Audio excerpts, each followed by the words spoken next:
A bill that would ban cell phones in classes across Wisconsin is making its way through the state assembly. But most schools already have some kind of restrictions in place, and a new report from the Wisconsin Policy Forum finds enforcing those rules isn't easy. We spoke with one of the report's authors, Mark Sommerhauser, about why that is. Well, Mark, thanks for joining us today. And I wanted to know, what is the current state of cell phone restrictions policies across Wisconsin schools? Yeah, so currently, Wisconsin really has a patchwork of cell phone policies that are really dictated in most cases at the school district level, decided and put in place at the school district level. In some districts, it's even at the individual school level. But with most districts, there is a district-wide policy in place.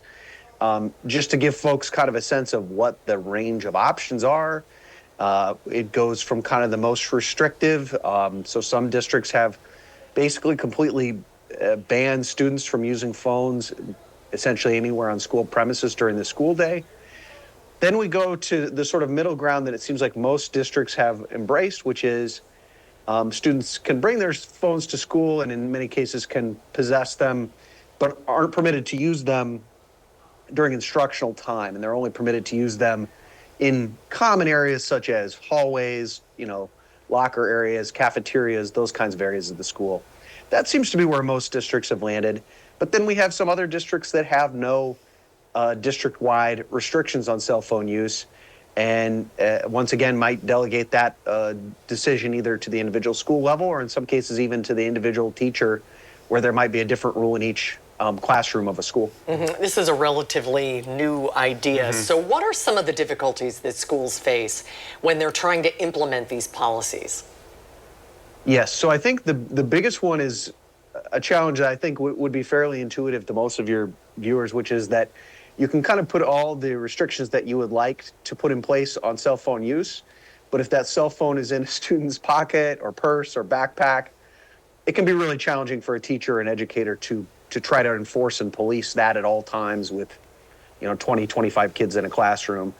So that is kind of what has prompted some districts that have adopted some kind of a restriction on cell phone use to also look at some sort of policy or some sort of restriction on when and where students can actually possess their phones. So we're seeing more districts now that are adopting measures such as students can bring their phone to school, but they have to either maybe put it in their locker during instructional time.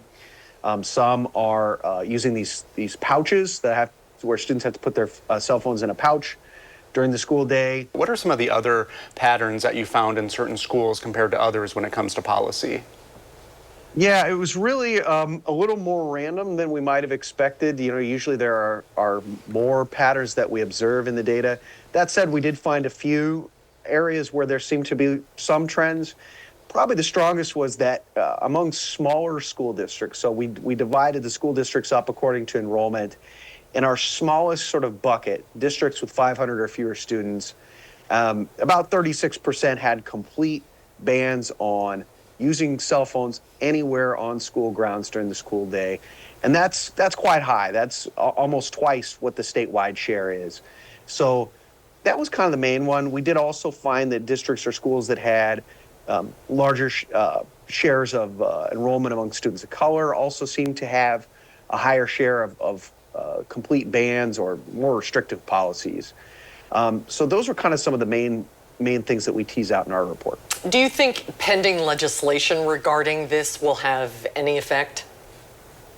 I think that's possible. The legislation that's currently before the state Senate would essentially put in place a statewide policy that's very similar to what about 70% of the districts already have, which is students would be barred from using cell phones during instructional time. They would still be able to possess the phones and use them in common areas. Schools, if they chose, could still go beyond that and impose more restrictive policies at the school or at the district level if they wish. They would still have that authority.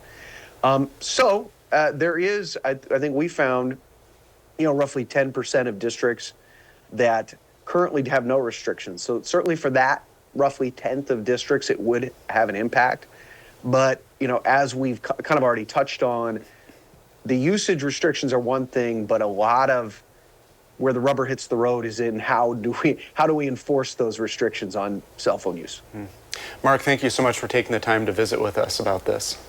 Yeah, thanks for having me.